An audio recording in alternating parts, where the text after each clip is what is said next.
sekalian bang.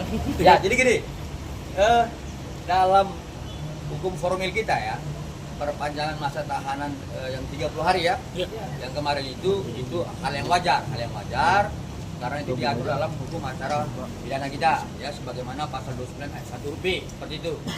Nah yang kedua,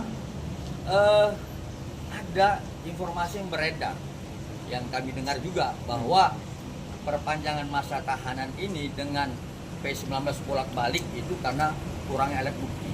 Saya pikir itu pendapat yang keliru. Ya, itu keliru. Karena apa? Karena P19 itu dasar hukumnya adalah pasal 138 junto 75 KUHP. Artinya apa? Dilakukannya P19 karena adalah pendalaman berkas.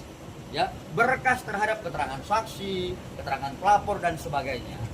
Penetapan tersangka itu minimal dengan alat bukti sebagaimana pasal 184 sudah terpenuhi oleh penyidik Polda Metro Jaya. Jadi kalau kemudian dikatakan sekarang kurang alat bukti itu keliru. Ya, tetapi penyidik dugaan kami sebagaimana keterangan klien kami pada saat dipanggil terakhir ya sekitar 2 minggu lalu, dugaan kami ini jaksa memberikan petunjuk untuk mengkaitkan kepada peristiwa 27 Oktober, 13 November, 14 November, dan 27 November. Artinya harus ada tersangka yang lain. Mungkin seperti itu dugaan kami ya. Kami menilai itu berdasarkan pertanyaan penyidik kepada klien kami. Ya artinya kenal sama Sanu. Tidak ada terhadap tersangka yang dua di dalam, tidak ada.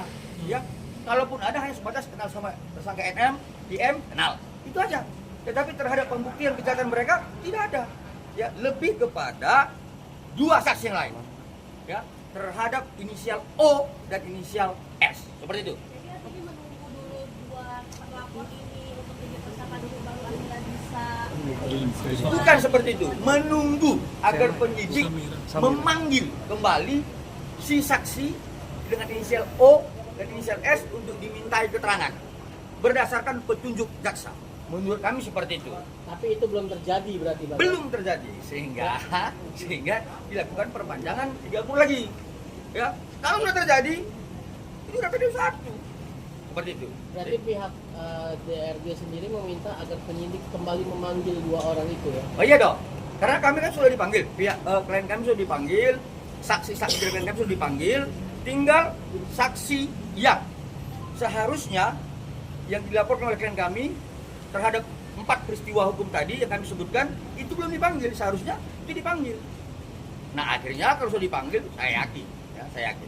Ya terhadap yang 2 yang sudah tersangka tidak ada masalah. Ya, seperti itu. Ada tambahan bukti lagi mungkin yang mau dikasih ke penyidik bang. Gimana? Ada tambahan bukti lagi yang mau dikasih. Untuk yang mana ini? PMJ itu Medan? Enggak, yang kasusnya DNS sama Devita. Enggak ada lagi. Sudah cukup. Ya dari pihak kita, dari pihak klien kami sudah memberikan keterangan tambahan berdasarkan petunjuk jaksa dan bukti-bukti tambahan. Ya, tinggal sekarang kita menunggu pihak penyidik Polda Metro Jaya untuk memanggil 2 orang saksi inisial S dan O. Baru selesai. Ada persiapan khusus nanti bang, karena kalau setelah 30 hari kan ada kemungkinan kita bisa bebas untuk ada kurangnya bukti dan segala macam. Dari abang sendiri persiapan apa? Sebenarnya kalau itu kan kita tetap kepada asas formil ya. Tidak ada langkah-langkah di luar itu. Ya, tetap kita mengacu kepada hukum acara pidana. Kalau di luar itu berarti rusaklah hukum kita. Ada rencana untuk ke bid propam mungkin? Nanti ya, nanti itu. Cukup ya? Cukup. Tapi memang sudah ada rencana ke sana ya, Bang? Ada Nanti. Pendekar hukum kan nggak harus bilang-bilang terbang-terbang kan begitu kan? Pendekar hukum cukup berhati dan bertapa seperti itu. Berarti ada dugaan lemahnya penyidik nih bang ya? Tidak mengakui sampai P21 jadinya. Nanti itu ya, nanti. Oke. Oke. Ya, Siap, terima kasih, Bang.